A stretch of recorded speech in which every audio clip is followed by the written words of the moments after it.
आज इस चौतरफा काम का परिणाम हम सभी देख रहे हैं। आज नमामि गंगे कार्यक्रम के तहत 30,000 करोड़ रुपए से अधिक की परियोजनाओं पर या तो काम चल रहा है या फिर पूरा हो चुका है। आज जिन प्रोजेक्ट्स का लोकार्पण किया गया है, उनके साथ ही उत्तराखंड में इस अभियान के तहत चल रहे करीब करीब सभी बड़े प्रोजेक्ट्स पूरे हो चुके हैं। हजारों करोड़ के इन प्रोजेक्ट से सिर्फ 6 सालों में ही उत्तराखंड में सीवेज ट्रीटमेंट की क्षमता करीब करीब 4 गुना हो चुकी है। साथियों, उत्तराखंड में तो स्थिति ये थी कि गंगोत्री, बद्रीनाथ, केदारनाथ से हरिद्वार तक 130 से ज्यादा नाले गंगा जी में गिरते थे। आज इन नालों में से अधिकतर को रोक दिया गया है। इसमें ऋषिकेश से सटे मुनि की रेती का चंद्रेश्वर नगर नाला भी शामिल है। इसके कारण यहां गंगा जी के दर्शन के लिए आने वाले, राफ्टिंग करने वाले साहसिक साथियों को बहुत परेशानी होती थी। आज से यहां देश का पहला 4 मंजिला सीवेज ट्रीटमेंट प्लांट शुरू हो चुका है। हरिद्वार में भी ऐसे 20 से ज्यादा नालों को बंद किया जा चुका है। साथियों, प्रयागराज कुंभ में गंगा जी की निर्मलता को दुनिया भर के श्रद्धालुओं ने अनुभव किया था। अब हरिद्वार कुंभ के दौरान भी पूरी दुनिया को निर्मल गंगा स्नान का अनुभव होने वाला है और उसके लिए लगातार प्रयास चल रहे हैं। साथियों, नमामि गंगे मिशन के तहत ही गंगा जी पर सैकड़ों घाटों का सुंदरीकरण ये किया जा रहा है और गंगा विहार के लिए आधुनिक रिवर फ्रंट के निर्माण का कार्य भी किया जा रहा है। हरिद्वार में तो रिवर फ्रंट बनकर तैयार है। अब गंगा म्यूजियम के बनने से यहां का आकर्षण और अधिक बढ़ जाएगा। ये म्यूजियम हरिद्वार आने वाले पर्यटकों के लिए गंगा से जुड़ी विरासत को समझने का एक माध्यम बनने वाला है। साथियों, अब नमामि गंगे अभियान को एक नए स्तर पर ले जाया जा रहा है। गंगा जी की स्वच्छता के अलावा अब गंगा से सटे पूरे क्षेत्र की अर्थव्यवस्था और पर्यावरण के विकास पर भी फोकस है। सरकार द्वारा उत्तराखंड सहित सभी राज्यों के किसानों को जैविक खेती, आयुर्वेदिक पौधों की खेती का लाभ दिलाने के लिए व्यापक योजना बनाई गई है। गंगा जी के दोनों ओर पेड़ पौधे लगाने के साथ ही ऑर्गेनिक फार्मिंग से जुड़ा कॉरिडोर भी विकसित किया जा रहा है। गंगा जल को बेहतर बनाने के इन कार्यों को अब मैदानी इलाकों में मिशन डॉल्फिन से भी मदद मिलने वाली है। इसी 15 अगस्त को मिशन डॉल्फिन का ऐलान किया गया है। ये मिशन गंगा जी में डॉल्फिन संवर्धन के काम को और मजबूत करेगा। साथियों, आज देश उस दौर से बाहर निकल चुका है जब पानी की तरह पैसा तो बह जाता था, लेकिन नतीजे नहीं मिलते थे। आज पैसा न पानी की तरह बहता है, न पानी में बहता है, पर पैसा पाई पाई पानी पर लगाया जाता है। हमारे यहां तो हालत ये थी कि पानी जैसा महत्वपूर्ण विषय अनेकों मंत्रालयों और विभागों में बिखरा पड़ा हुआ था, बटा हुआ था।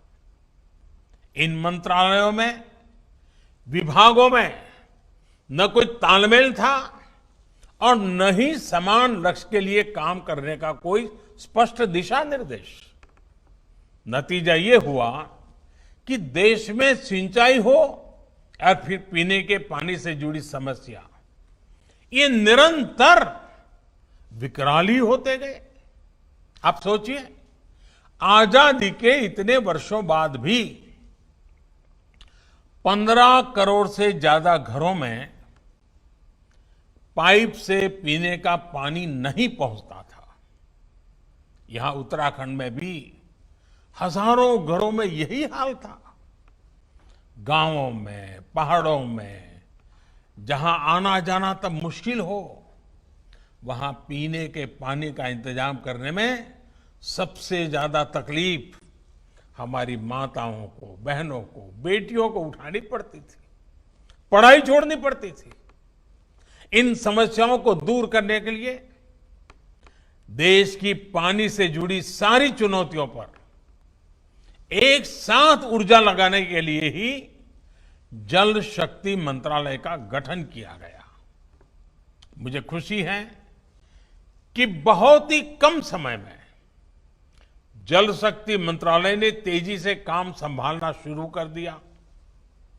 पानी से जुड़ी चुनौतियों के साथ साथ अब ये मंत्रालय देश के गांवों में हर घर तक जल पहुंचाने के मिशन में जुटा हुआ है।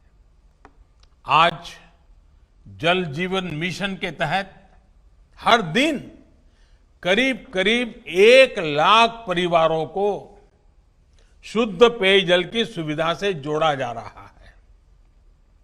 सिर्फ 1 साल में ही देश के 2 करोड़ से ज्यादा परिवारों तक पीने का पानी पहुंचाया जा चुका है।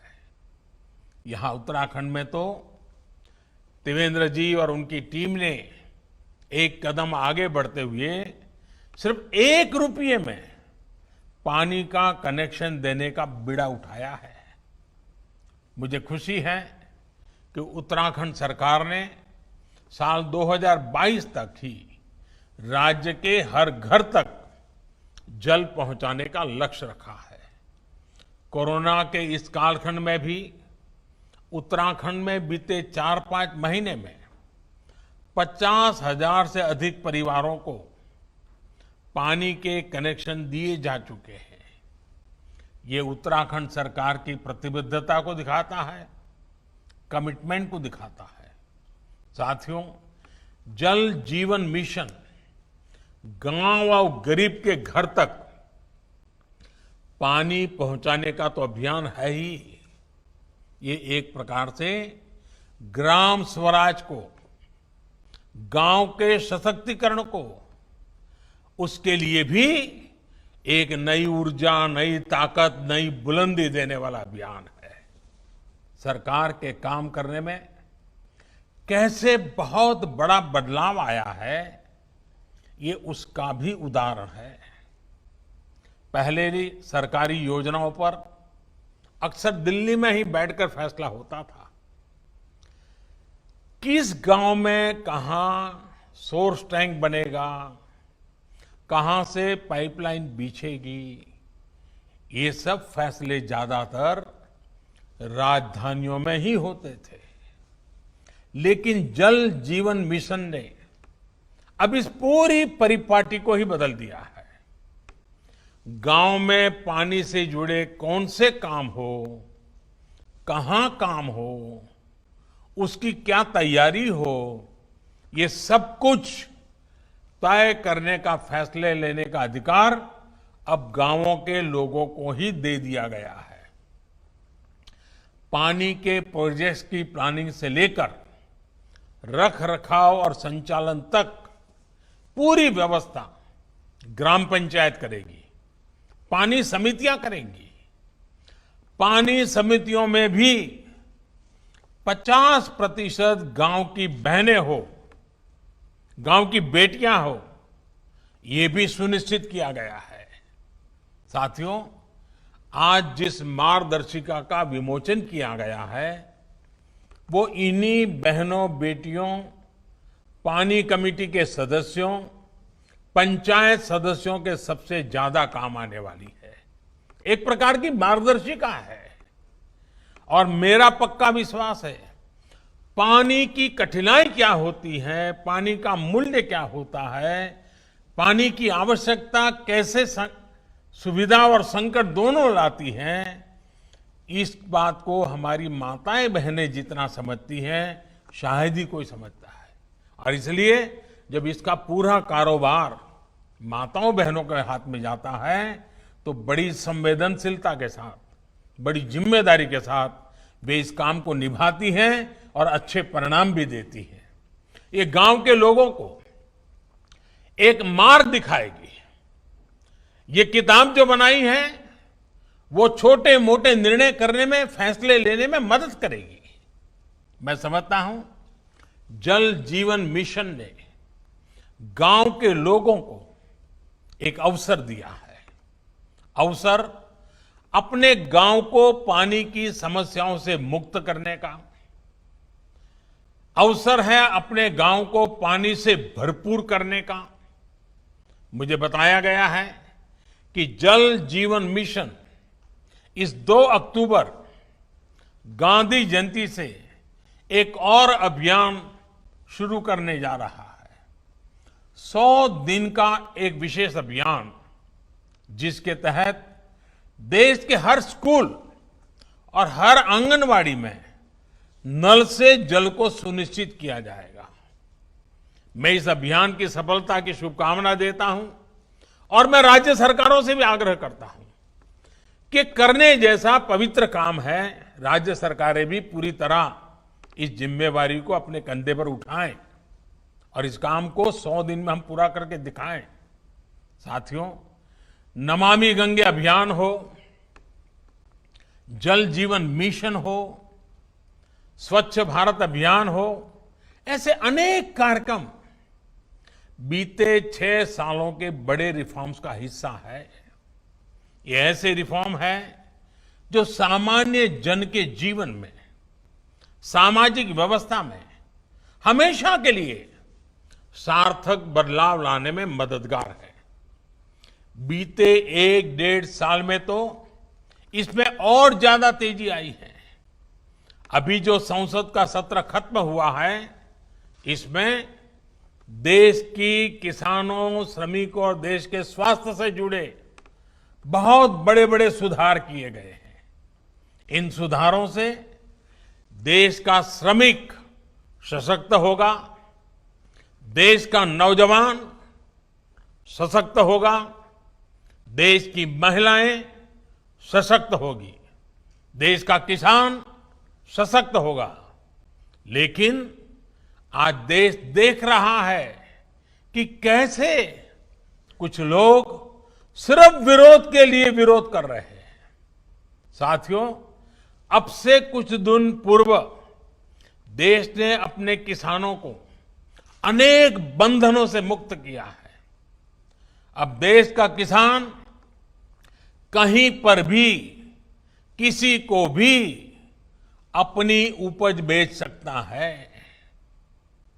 लेकिन आज जब केंद्र सरकार किसानों को उनके अधिकार दे रही है, तो भी ये लोग विरोध पर उतर आए हैं। ये लोग चाहते हैं कि देश का किसान खुले बाजार में अपनी उपज नहीं बेच पाए। ये लोग चाहते हैं कि किसान की गाड़ियां जब्त होती रहें, उनसे वसूली होती रहे, उनसे कम कीमत पर अनाज खरीदकर बिचौलिए मुनाफा कमाते रहे, ये किसान की आजादी का विरोध कर रहे हैं। जिन सामानों की, उपकरणों की किसान पूजा करता है, उन्हें आग लगाकर ये लोग अब किसानों को अपमानित कर रहे हैं। साथियों, बरसों तक ये लोग कहते रहे एमएसपी लागू करेंगे, एमएसपी लागू करेंगे, लेकिन किया नहीं। एमएसपी लागू करने का काम स्वामीनाथन कमीशन की इच्छा के अनुसार हमारी ही सरकार ने किया। आज ये लोग एमएसपी पर ही किसानों में भ्रम फैला रहे हैं। देश में एमएसपी भी रहेगी और किसानों को कहीं पर भी अपनी उपज बेचने की आजादी भी रहेगी। लेकिन ये आजादी कुछ लोग बर्दाश्त नहीं कर पा रहे हैं। इनकी काली कमाई का एक और जरिया समाप्त हो गया है, इसलिए इन्हें परेशानी है।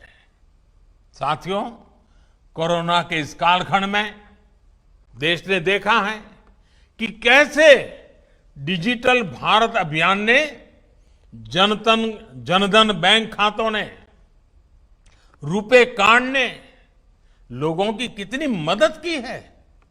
लेकिन आपको याद होगा, जब यही काम हमारी सरकार ने शुरू किए थे तो ये लोग इनका कितना विरोध कर रहे थे। इनकी नजरों में देश का गरीब, देश के गांव के लोग अनपढ़ थे, अज्ञानी थे। देश के गरीब का बैंक खाता खुल जाए, वो भी डिजिटल लेन देन करें, इसका इन लोगों ने हमेशा विरोध किया। साथियों, देश ने ये भी देखा है कि जब वन नेशन वन टैक्स की बात आई, जीएसटी की बात आई, तो फिर ये लोग फिर विरोध करने के लिए मैदान में आ गए। जीएसटी की वजह से देश में घरेलू सामानों पर लगाने वाला टैक्स बहुत कम हो गया है। ज्यादातर घरेलू सामान, रसोई के लिए जरूरी चीजों पर टैक्स अब या तो नहीं है या फिर 5% से भी कम है। पहले इन्हीं चीजों पर ज्यादा टैक्स लगा करता था, लोगों को अपनी जेब से ज्यादा पैसे खर्च करने पड़ते थे। लेकिन आप देखिए, इन लोगों को जीएसटी से भी परेशानी, ये उसका मजाक उड़ाते हैं, उसका विरोध करते हैं। साथियों, ये लोग न किसान के साथ है, न नौजवान के साथ, और न ही देश के वीर जवान के साथ है। आपको याद होगा, जब हमारी सरकार वन रैंक वन पेंशन लाई, उत्तराखंड के हजारों पूर्व सैनिकों को भी उनका अधिकार दिया, तो ये लोग इसका भी विरोध कर रहे थे। वन रैंक वन पेंशन लागू करने के बाद से सरकार पूर्व सैनिकों को लगभग 11,000 करोड़ रुपए एरियर के तो दे चुकी है। यहां उत्तराखंड में भी 1 लाख से ज्यादा पूर्व सैनिकों को इसका लाभ मिला है। लेकिन इन लोगों को वन रैंक वन पेंशन लागू किए जाने से हमेशा दिक्कत रही। इन लोगों ने वन रैंक वन पेंशन का भी विरोध किया। साथियों, बरसों तक इन लोगों ने देश की सेनाओं को, देश की वायुसेना को सशक्त करने के लिए कुछ नहीं किया। वायुसेना कहती रही कि हमें आधुनिक लड़ाकू विमान चाहिए, लेकिन ये लोग वायुसेना की बात कभी नहीं सुनी, उसको नजरअंदाज करते रहे। जब हमारी सरकार ने सीधे फ्रांस सरकार से रफाल लड़ाकू विमान का समझौता कर लिया, तो इनको फिर दिक्कत होने लगी। भारतीय वायुसेना के पास रफाल विमान आए, भारतीय वायुसेना की ताकत बढ़े, ये इसका भी विरोध करते रहे। मुझे खुशी है कि आज रफाल भारतीय वायुसेना की ताकत बढ़ा रहा है। अंबाला से लेकर के लेह तक उसकी गर्जना भारतीय जांबाजों का हौसला बढ़ा रही है। साथियों, 4 साल पहले का यही तो वो समय था जब देश के जांबाजों ने सर्जिकल स्ट्राइक करते हुए आतंक के अड्डों को तबाह कर दिया था। लेकिन ये लोग अपने जांबाजों के साहस की प्रशंसा करने के बजाय उनसे ही सर्जिकल स्ट्राइक के सबूत मांग रहे थे। सर्जिकल स्ट्राइक का भी विरोध करके ये लोग देश के सामने अपनी मंशा, अपनी नीयत साफ कर चुके हैं। देश के लिए हो, जो भी काम हो रहे हो, हर काम का विरोध करना इन लोगों की आदत हो गई है। उनकी राजनीति का एकमात्र तरीका ये यही है, बस विरोध विरोध विरोध। आप याद करिए, भारत की पहल पर जब पूरी दुनिया अंतर्राष्ट्रीय योग दिवस मना रही थी, पूरे विश्व में भारत गर्व कर सकता है योग पहुंच चुका है, तो ये भारत में ही योग का विरोध कर रहे थे। जब देश की सैकड़ों रियासतों को जोड़ने का काम, ऐतिहासिक काम करने वाले, भारत की एकता को मजबूत करने का काम करने वाले सरदार वल्लभ भाई पटेल की दुनिया की सबसे ऊंची प्रतिमा का अनावरण हो रहा था, तब भी ये लोग इसका विरोध कर रहे थे। आज तक इनका कोई बड़ा नेता स्टैच्यू ऑफ यूनिटी के दर्शन करने नहीं गया है। क्यों? क्योंकि उन्हें विरोध करना है। साथियों, जब गरीबों को 10% आरक्षण का फैसला हुआ, तब भी ये इसके विरोध में खड़े थे। जब 26 नवंबर को संविधान दिवस मनाने की बात आई, तब भी ये इसका विरोध कर रहे थे। डॉक्टर बाबा साहब आंबेडकर का विरोध कर रहे थे। साथियों, पिछले महीने ही अयोध्या में भव्य राम मंदिर के निर्माण के लिए भूमि पूजन किया गया है। ये लोग पहले सुप्रीम कोर्ट में राम मंदिर का विरोध कर रहे थे, फिर भूमि पूजन का विरोध करने लग गए। हर बदलती हुई तारीख के साथ विरोध के लिए विरोध करने वाले ये लोग देश के लिए, समाज के लिए अप्रासंगिक होते जा रहे हैं। इसकी छटपटाहट है, बेचैनी है, हताशा है, निराशा है। एक ऐसा दल जिसके एक परिवार की 4-4 पीढ़ियां जिसने देश पर राज किया, वो आज दूसरों के कंधों पर सवार होकर देश हित से जुड़े हर काम का विरोध करवाकर अपने स्वार्थ को सिद्ध करना चाहता है। साथियों, हमारे देश में अनेकों ऐसे छोटे छोटे दल हैं जिन्हें कभी सत्ता में आने का मौका नहीं मिला। अपनी स्थापना के लेकर अब तक उन्होंने ज्यादातर अपना समय विपक्ष में ही बिताया है। इतने वर्षों तक विपक्ष में बैठने के बावजूद उन्होंने कभी देश का विरोध नहीं किया, देश के खिलाफ काम नहीं किया। लेकिन कुछ लोगों को विपक्ष में बैठे कुछ वर्ष ही हुए हैं, उनका तौर तरीका क्या है, उनका रवैया क्या है, वो आज देश भली भांति समझ रहा है, देश उसको बहुत बारीकी से देख रहा है। इनकी स्वार्थ नीति के बीच आत्मनिर्भर भारत के लिए बड़े रिफॉर्म्स का ये सिलसिला देश के संसाधनों को बेहतर बनाने का ये सिलसिला देश हित में है, देश की गरीबी से मुक्ति के अभियान के लिए है, देश को ताकतवर बनाने के लिए है और ये निरंतर जारी रहेगा। एक बार फिर आप सभी को विकास के सभी प्रोजेक्ट्स के लिए मेरी तरफ से बहुत बहुत बधाई देता हूं और फिर से मैं यही आग्रह करूंगा, आप अपना ध्यान रखिए, स्वस्थ रहिए, सुरक्षित रहिए। बाबा केदार की कृपा हम सभी पर बनी रहे। इसी कामना के साथ बहुत बहुत धन्यवाद। जय गंगे।